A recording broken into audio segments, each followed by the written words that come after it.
Salvete omnes. This is chapter 32, exercise C. We are to parse these Latin sentences and translate them into English. Starting with prima, number 1, prima. Mea villa ab est, duo milia passuum ab urbe. We'll start with the first word, mea. Mea it's an adjective coming from meos meaning my or mine, and as an adjective agrees with a noun in gender, number, and case. Now this form by itself, mea, could be nominative singular feminine. It could also be nominative or accusative plural neuter if the noun with which it agrees is neuter. But the noun with which it agrees is villa, the next word, and that can only be feminine. So villa I feminine, a farmhouse. Villa has to be nominative singular and feminine, and that makes the adjective nominative singular feminine as well. So my farmhouse. And because this is the nominative case, the reason for the nominative is the subject of a verb. This is the noun that's doing the action of a verb. My farmhouse is doing something. That verb is ab est, from ab sum, ab esse, a fui, a futurus, to be away, to be absent. This is the third person singular present active indicative. You should be able to see est, the third person singular of sum, with the preposition ab as a prefix. Notice we repeat it right here. So ab est is away. My farmhouse is away, is absent. Duo. All right, what are we going to do with duo? Duo is an adjective. Duo, duai, duo. Numbers 1, unus a 2, duo, duai, duo, and 3, tres, tria, actually decline, whereas 4, quatuor, and up do not decline. So duo, duai, duo does decline, means two, and it's always plural. And that form, duo, could be nominative plural, masculine or neuter. It could also be accusative plural neuter. And it agrees with the noun milia, from milia, milium, neuter plural, which means thousands, thousands. So milia will either be the nominative plural neuter, but it can't be nominative because we already have a nominative subject, and we can't have another subject without a conjunction, like an et. So my farmhouse and 2000s of something did something. We need an et, we need an and, some sort of conjunction linking the two subjects. We don't have that. We know that my farmhouse has to be the nominative subject, has to. But duo milia could be also accusative, plural neuter. And what are the reasons for accusative? Well, check out duo milia. It does not have a preposition in front of it, no ad or in. So this is not going to be accusative of motion towards. We can go ahead and cross that off. Could it be the direct object of the verb? Could be, but to be away, to be absent, it's almost like a linking verb. Almost like a linking verb. It would be difficult for this verb to take accusative direct object. You can be away from something in the ablative, but to be away doesn't really take a direct object. Let's cross that off. Direct object, no. What about extent of space? How far does the action of the verb extend? The action of the verb, my farmhouse, being away for the extent of space, duo milia, 2000s of something? Okay, that could work. Accusative of extent of space. And then passuum is the partitive genitive from passus us, masculine, a pace or a step. Thousands of paces, thousands of paces. Remember, if you have thousands, plural thousands of something, that is the partitive genitive. Thousands of something in the partitive genitive. If you just have a singular thousand of something, so 1,000 boys, that would be the adjective mille. It's an indeclinable adjective. It would just agree with the noun boys. But if you have 2,000s of boys, 2,000 boys, that would be duo milia puerorum. Let's finish up. Ab, preposition mean away from or by. Here it means away from. Takes the ablative of separation if it means away from. And the noun is urbs, orbis, feminine, city. from the city. Ablative of separation. Notice that we repeat the preposition as a prefix on the verb. So the subject is my farmhouse is away, or we could say my farmhouse is the extent of space 2,000 of paces. That equals 2 miles. 2 miles. 2 Roman miles. Ab urbe, from the city. My farmhouse is 2 miles from the city. Optime. Secunda. Princeps praemia magno cum gaudio ac capit. So princeps, that comes from princeps, principis, masculine. Chieftain, chief, or prince. It means leading, person in front, person in charge. Princeps, like a principal. So leader. So princeps, chief, chieftain, prince. Praemia, from praemium, praemi, neuter. It means a reward. This is either going to be the nominative or the accusative plural neuter. Now, princeps has to be nominative. It can't be anything else. So princeps has to be the subject of our sentence. Praemia cannot be the nominative because we already have one of those. We already have a subject. This cannot be a subject as well without an et or some sort of conjunction. So praemia, accusative plural neuter. Probably going to be the direct object. Rewards don't really show extent of space, but they can be the direct object of a transitive verb. Ooh, so the chief did something to rewards. Magno, from magnosaum, great, large, big in size or importance. Cum, preposition meaning with. And then gaudio, from gaudium, gaudi, neuter. All this together is an ablative of manner, an ablative of wane manner. With great joy. The ablative of manner is almost adverbial in that it describes the action. How did the chieftain accepit the praemia? Magno cum gaudio, with great joy. It almost equals very joyfully or quite joyfully. If you have just the noun, if it were just with joy, he received this with joy, it would be cum gaudio, and you must use the preposition. If there's a modifying noun, like magno gaudio, you do not need the preposition cum, just magno gaudio. But if you use the cum, the preposition cum, it is optional if there's a modifying adjective. The word order must be magno cum gaudio, adjective, preposition, noun. And then accepit is accipio, accipere, accepi, acceptus, to receive or accept. Because this is the perfect stem, accep, we have to have perfect, pluperfect, or future perfect, and this is definitely perfect tense, accepit. So the chieftain, the chief, the prince, he received, or he has received. The rewards, magno cum gaudio, how, adverb, how did he receive the rewards? With great joy. It's like an adverbial phrase, with great joy. Describes the verb. Optime, tertia, hostes in nos impetum fecerunt, qui a nostris equitibus sustentus est. So we have hostes, from hostis, hostis, masculine, enemy, public enemy.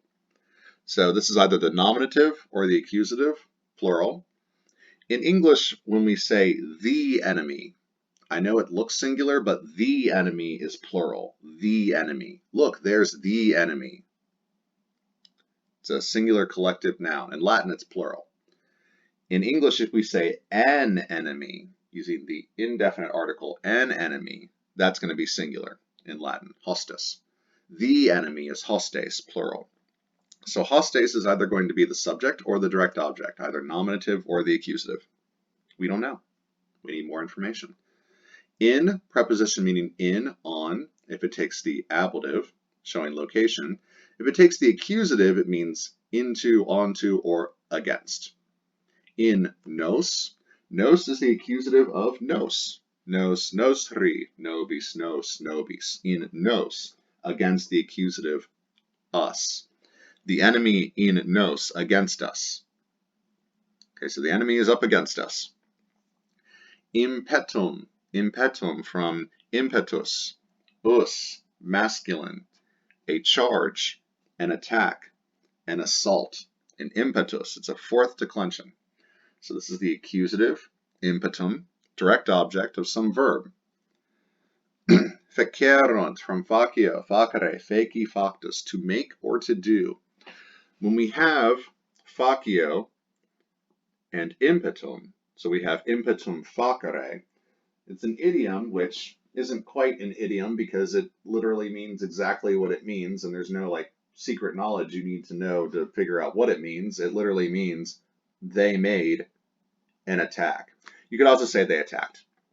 They made an attack, and then it takes an in or an odd, usually an in, plus the accusative motion towards to show in which direction that attack is going. So hostes, that makes hostes the nominative plural subject. The enemy, notice it's plural, the enemy, made an attack against us, made an attack upon us. They assaulted us, they attacked us, made an attack upon us. Qui, qui, relative pronoun, introducing us to a relative clause. So this is the relative clause. The antecedent of qui, as in the noun that goes before the qui, with which the qui agrees, well, can't be the verb. Could be impetum, and it probably is going to be impetum. I mean, we'd have to go pretty far to get to hostes. If the antecedent were hostes, we would expect that the relative pronoun and therefore the relative clause would immediately follow it, but it does not. So it's much more likely that qui goes with impetum, and we just put the verb there for flavor. We didn't want to put the verb at the very end there. So I'm going to assume, until something tells me otherwise, that the antecedent, the noun that goes before qui, is impetum. If impetum is accusative, singular, and masculine, the relative pronoun must agree in gender and number, but not necessarily in case. This must be singular and masculine, qui. And then ab, preposition from, away from. Noster, nostra, nostrum, meaning our, belonging to us.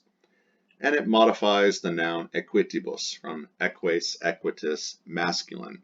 A horseman, a dude on an equus. You could also say a knight. Not knight as in night versus day, but like knights on horseback, a knight. And this is either going to be the dative or ablative plural. Probably is going to be modified by the adjective nostris. And then sustentus, from subteneo, subtenere, subtenui, sustentus. Literally to sub, that's sub, and teneo, to hold, teneo, sub, from underneath, to hold up from below, to withstand. This is to withstand. So the enemy did the subject, that's the subject. They did the verb. They made an attack upon us. And qui, the attack which, a nostris equitibus sustentus est. So this is not ab, preposition meaning from, away from. This is preposition meaning by. And this is an ablative of personal agent. Personal agent. That means that this is the ablative that actually does the action of the passive voice verb. Sustentus is third person singular, perfect passive indicative. So because it's passive, the action is happening to the subject. And who is the subject of this sustentus est? Well, it's got to be singular and masculine. It's the qui. It's the qui, which refers back to the antecedent, the attack which was sustained. It was withstood. By whom? Who did the sustaining, the withstanding? Nostris equitibus. It was withstood. By whom? By our knights, by our cavalry. The enemy made an attack upon us, which was withstood by our cavalry. Quarta. Caesar praesidium militum in ponte reliquit. So Caesar, that dude, your boy, nominative, singular, masculine, subject, Caesar, he's the subject. He's going to do the action of the verb, as he typically does. Praesidium from praesidium, neuter. A praesidium from praesedeo is something that you sedeo, sit down in front of you. This is the Latin military language for garrison, a garrison. I hope you know what a garrison is. I would hate to have to leave a garrison here. A garrison is a contingent of troops. So Caesar did something to a contingent of troops, a garrison. Mr. Garrison. So Caesar is the subject. Praesidium, that's got to be the direct object, accusative. It doesn't have a preposition in front of it, and it can't be nominative because we already have nominative Caesar doing the action of the verb to the praesidium, to the garrison, direct object. Militum, militum from miles militis, masculine, soldier. This is the genitive plural. I know, at first glance, you might think, well, that's got to be accusative singular. Nope, this is genitive. It's a third declension, miles militis. It's a praesidium militum. It's a garrison of what? A garrison of soldiers, composed of soldiers. It's technically not a genitive of possession, but a genitive of material. You don't need to know that. It's okay. Praesidium, a garrison of soldiers. A garrison made up of soldiers. It uses the genitive of, just like English does. In plus the ablative shows location. If it were accusative, it would be motion towards, like it was in sentence tertia, in nos, against us. This is in plus the ablative location, in ponte, on the bridge. I don't think we're in the bridge, probably on it. And then reliquit, our main verb, finishing off the sentence. The picture is now complete. Now that the last puzzle piece is in place. Reliquit, from relinquo, relinquere, reliqui, relictus, or relictus, means to leave behind, to leave a remainder. So Caesar, the subject, he reliquit. This is going to be the perfect stem. The present stem is relinqua. Relinqua. It has an N, relinqua. You chop the O off the first principal part because it's a third conjugation. This is reliqua. Reliqua. You chop the I to get reliqua, and then add est it, imus istus erunt. Perfect tense endings to get the third person singular perfect active indicative. Caesar left a garrison of soldiers on the bridge. You could also say left behind. Caesar left a garrison of soldiers behind on the bridge. He left behind a garrison of soldiers on the bridge. Quinta. Quis vestrum, inquit legatus, has litteras ad imperatorem portare poteret? We have a question. Quis? Quis? Who? Who? We say who. This is an interrogative pronoun. We're asking who. Vestrum. This is going to be genitive. This is the partitive genitive form. Vos, vestri, vobis, vos, vobis. Alongside vestri, the genitive singular form, we have vestrum. This is the partitive genitive. It's quis vestrum. Who of ye? Which one of y'all? Quis vestrum. Who of ye? This is genitive, and it's plural. This is the partitive genitive form.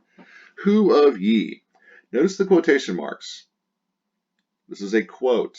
This is a quotation. Someone is being quoted. The direct words. This is direct speech. Directly what the subject, the legatus, inquit.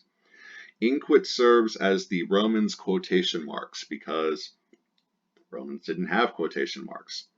So when inquit is used, that means that the words being spoken by the legatus are the exact words. The legatus inquit. He said. Saith the legate. Quoth the legate, who of ye, with quotation marks? Which one of y'all? Legatus being the nominative singular masculine subject, legatus e masculine, envoy, lieutenant. And then inquit, it's a defective verb. It only has a couple forms, inquam, inquis, inquit, inquiunt, and serve as the Romans' quotation marks. So, legatus inquit, quoth the lieutenant, quoth the legate, Who of ye? Has, from hic haec hoc, meaning this thing right here, these things right here. Which are the things close by in the accusative plural feminine? Has. Literas, literas, from litera, I, feminine.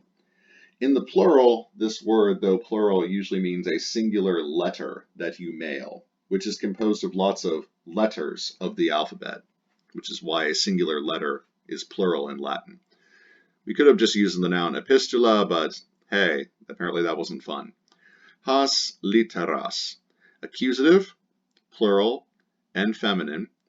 I don't see a preposition in front of this, so I'm going to go ahead and assume that this is going to be direct object. It probably won't be extent of space. I don't know if a letter can show extent of space. Think about that one. Ad, preposition taking the accusative case, showing motion, motion towards, ad imperatorem. So we're going towards the general, towards the commander. Something about these letters towards the commander. Who of ye, quoth the lieutenant, did something with these letters towards the lieutenant? Or I'm sorry, towards the general, towards the commander, the imperator. Portare. Portare is the present active infinitive. Porta, portare, portavi, portatus, which means to carry. Why would we have a present active infinitive here? Well, you know a couple of reasons for the infinitive. You know, subjective infinitive, objective infinitive, complementary infinitive, and when you look at the last word, poteret, that's a form of possum. Possum, posse, potui, poteret. To be able to, or can. And almost always takes a complementary infinitive, portare. So check out poteret. Make sure you review exercises A and B for this chapter. Erit is the third person singular future of sum. So he, she, it will be. And then when we put pot for potential, able to, it becomes possum. He, she, it will be able to portare, carry the direct object, these letters, to the general. And who's the subject again? It's not the lege, because we're inside the quotation. It's the quis. Who will be able to carry these letters to the general? And don't forget the westrum. Who of ye, quoth the lieutenant, will be able to give these letters to the general? I'm sorry, to carry these letters to the general. Carry implies that there's motion involved, movement, which is why we use ad plus the accusative. If this were just dare, to give, will be able to give the direct object, it would take an indirect object in the dative. But ad plus the accusative, we're always moving towards, motion towards. We're carrying these things, these letters, to the general. Optime sexta, pauci aderant et multi aberant. So pauci, from pauci I-a, it's always plural because it means a few, and it's hard to have a few singular. This is going to be nominative, plural, and masculine. Aderant, from ad sum, ad esse, ad fui, ad futurus, which means to be present, to be nearby, to be at hand. Review exercises A and B for this chapter. Aderant is going to be third person plural. Imperfect, this is imperfect, it's erant with the ad as a prefix. They were present. Few, or few men, were present. This adjective is acting like a substantive, which is a fancy word for a noun. Here, this adjective is acting like the subject.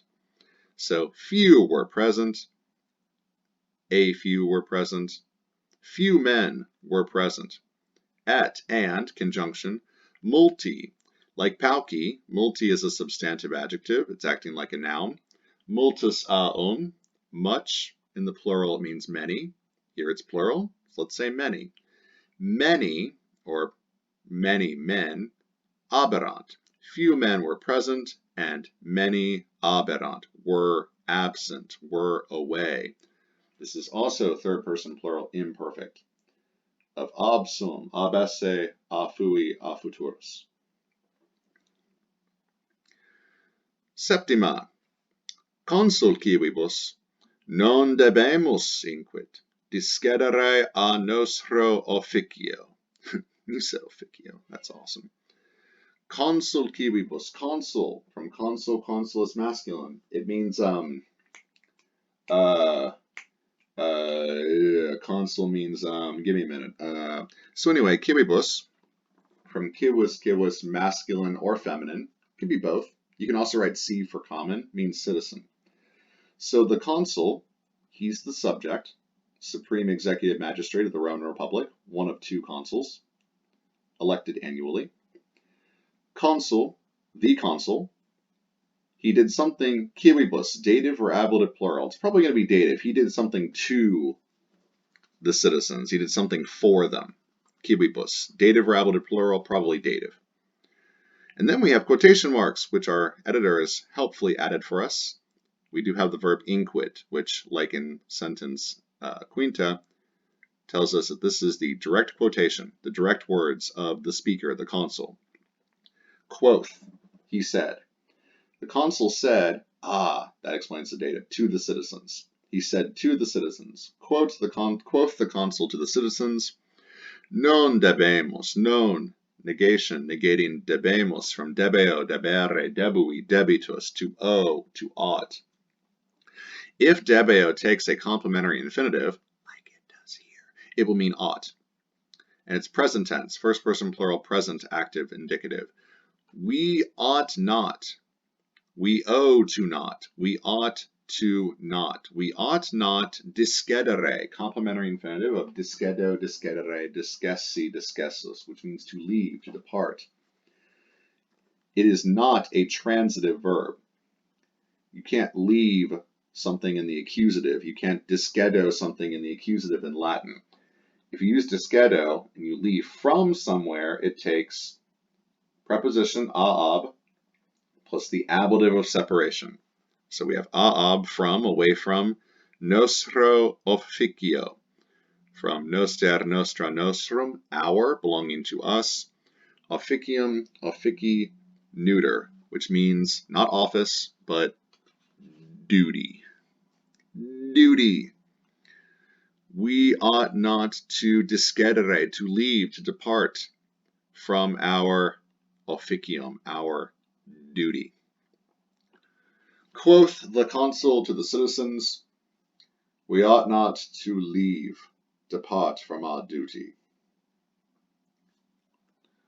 Octava. Potero ad tuam urbem venire cras, si pecuniam invenero. Potero. Once again, I form a possum. Review exercises A and B for this chapter. Potero. Ero is first person singular future of sum esse fui futurus. With the prefix pot, it's now possum. I will be able to do something. Complementary infinitive. Possum almost always has a complementary infinitive to complement or complete its meaning. I will be able to, I don't know, we don't know yet. Odd, preposition. Odd always takes the accusative to mean towards, to, going towards, motion. Tuam, orbem. Tuam from tuus, your, yours, thy, thine. Urbs, orbis, feminine, city. Ad tuam orbem, to your city. So I will be able to your city. Venire, I will be able to venire, venio, venire, veni, ventus. I will be able to come to your city. When? When is an adverb, answered by an adverb. Cras, tomorrow. Tomorrow is an adverb, describes the verb. When will you be able to come? Cras, tomorrow. I will be able to come to your city tomorrow. Si, if, si does not mean yes, it means if. Pecuniam, pecunia, I, feminine, money. This is the accusative singular feminine, probably going to be the direct object, money. The plural will be monies. This is just singular money, it's one kind of money. And then invenero, invenero. This is the first person singular, future perfect. Check out this perfect stem of invenio, invenire, inveni, inventus. Macron over that E. I chopped off the I, inveni, got in when as the stem, and then add ero. I will have found. If I will have found the money, this action must happen first. I will have found, completed future action. If I will have found the money, I will be able to come to your city tomorrow. I will be able. Sounds like a college student. If I can find the money, I'll be able to do it. Narrator, he didn't find the money. If I will have found the money, I will be able to come to your city tomorrow. Probably not going to happen. Money is pretty thin these days. Nona, sententia nona. Equites iussi sunt contenere equos ferros, pauci de his tamen celeriter ad campos fugerot. So equites, from eques, equitus, masculine, a horseman, dude on horseback, a knight on an equus. This is going to be either the nominative or accusative, plural masculine, either the subject or the direct object. We don't know which yet. Iussi sunt, well, that answers that. In almost every situation where you have a passive voice verb, you will not have an accusative direct object. There are only one or two instances where that is actually true, where you can have an accusative direct object if the verb is passive. It's pretty rare, and it only works with a couple verbs. So if you see a passive voice verb, like iussi sunt, you're probably not going to have an accusative direct object. It's possible, but you're probably not going to have an accusative direct object. So equites is going to be our nominative. So the knights, the dudes on horseback, the guys on equi, they iussi sunt, eubeo, eubere, iussi iussus. They were ordered. They were commanded. Remember that eubeo, to order someone or command someone, takes a subject accusative. I command someone to do an objective infinitive. It takes a subject accusative and objective infinitive construction. However, please review that video on infinitive uses. However, if a verb which normally takes a subject accusative and a complementary infinitive is in the passive voice, that subject accusative, like I just said, goes away. Can't have an accusative, or you shouldn't have an accusative unless it's like motion towards. So iussi sunt, they were ordered. It will now take a contenere complementary infinitive to complete its meaning. The knights were ordered, were bid to contenere, conteneo, contenere, continui, contentus, to cum teneo, to hold together, to bound, or to contain. The knights were ordered to contain what? What are they containing? The direct object. Direct object equus ferros. It is the direct object of contenere. Notice it is not the direct object of iussi sunt. We can't do that. Equus ferros is the direct object of the verb contenere, which is not passive. Equus from equus e masculine, meaning a horse, and then ferros from ferros aon, meaning fierce, savage, wild. We're probably talking about wild here. Wild equus, wild horses. So the knights were ordered to contain the wild horses. You could also say restrain the wild horses. Pauci, like in sententia sexta, pauci ia, a few, always plural. This is going to be the nominative plural masculine. Probably is going to refer to the horses. A few, de means about, concerning. It could also mean away from, down from.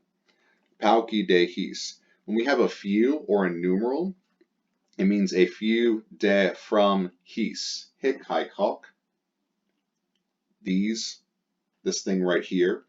It's ablative plural. It's got to be ablative because it follows the preposition de. It's referring back to the horses. This is the partitive idea. Now we could have also said pauci horum, a few of these, like partitive genitive up here, thousands of paces, few of the horses. So only a few of the entire group of these wild horses, only a few did this. However, with numerals and with pauci.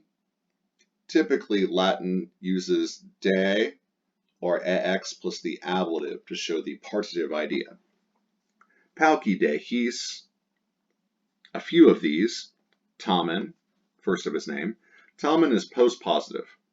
It does not come first in its clause. It usually comes second or third after the first important words, like pauci de his, tamen. Nevertheless, few of these, a few of these, celeriter. Celeriter is the adverb form from celer, celeres, celere, meaning swift or quick. This is the adverb celeriter, swiftly, quickly. Adverbs describe verbs, as well as adjectives and other adverbs. Here it's describing the verb fugerunt. Ad, preposition, motion towards, or moving towards the campus, e masculine, the fields. And then fugerunt, from fugio, fugere, fugi, fugitus. Should be a make run over the U. There's also one over the E, so fugerunt. Perfect stem is fug, and then at erunt, third person plural, perfect active indicative, to flee. So who fleed? They did. The pauci did. The knights were ordered to restrain the wild horses, semicolon. Nevertheless, few of these, meaning the wild horses, quickly fled to the fields. And celeriter, the adverb, describes how they fled. They fled celeriter, quickly, ad campos, to the fields. Optime and decima, sententia decima. Principes qui novas res cupiebant, civitatem relinquere coacti sunt. So the principes, remember sentence secunda, princeps, that's the nominative singular masculine. In decima, principes, this is the nominative or accusative plural masculine. So the princes, the chieftains, they're either going to do something or something's going to happen to them. Qui, relative pronoun introducing us to a relative clause. Antecedent, well, it's pretty much got to be the principes, right? Relative pronoun will agree with its antecedent in gender and number, which here is plural and masculine, but not necessarily in case. We don't know the case of principes yet. So it could be nominative or accusative. Qui, it's got to be nominative. Can't be accusative. It's got to be nominative. So qui, nominative plural masculine. The chieftains are the subject inside this clause. Qui novas res. Now, novus new, when coupled with res, a feminine, this is the Roman expression for a revolution. Novae res, new stuff. For hardcore traditionalists like the Romans, new stuff, progressive stuff, was terrifying. Revolution? No. For the Romans, they wanted to do each day what they did the previous day. They're hardcore traditionalists. They're quite conservative. The idea of doing something new, novus new, something different, well, that would have upset the status quo, the established order, right? And that to a Roman is terrifying. So revolution, terrible. They must agree together, because this is an adjective, novas, agreeing with the noun res. It's accusative, plural, feminine. Who cupiebat, cupio, cupere, cupivi, cupitus. They were desiring. Third person singular, third person plural, imperfect active indicative. Who were desiring revolution. So these chieftains, whether they are the subject of the main clause or the direct object, in the relative clause, they're the ones who were desiring, used to desire revolution, accusative, direct object. Now we are out of the relative clause. Civitatem, from civitas, civitatis, feminine. A civitas is a collection of cives, of citizens. This is a state. A civitas is a state. This is the accusative singular, feminine, direct object of the verb. Hey, that means principes is probably going to be the subject. If we have this, that must be a direct object. But let's make sure we finished to know for sure. Relinquere. Relinquo, relinquere, reliqui, relictus. To leave behind, to abandon. This is the present active infinitive. Now, why would we have a present active infinitive? It could be a subjective infinitive. No, it's not. It's not the subject of the sentence. It could be, unless abandoning the chieftains who were desiring a revolution is fun. That could work, but that's not what we have here.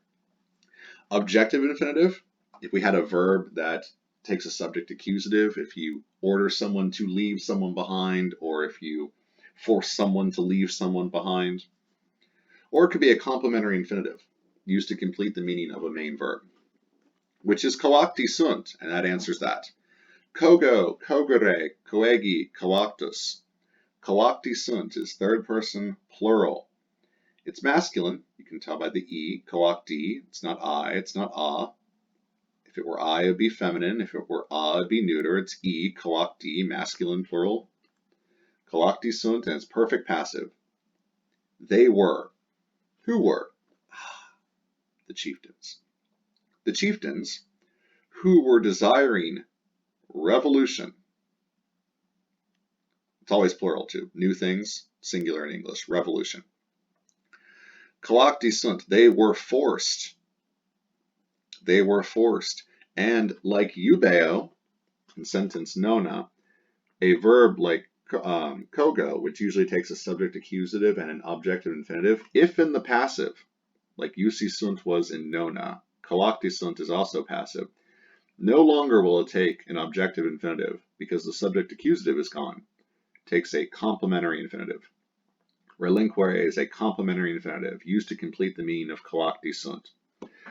The chieftains were driven, coacti sunt, they were compelled to relinquere the civitatem, to leave behind their state, to leave their state, to quit their state. Why? Probably because they were trying to overthrow the state. Oh.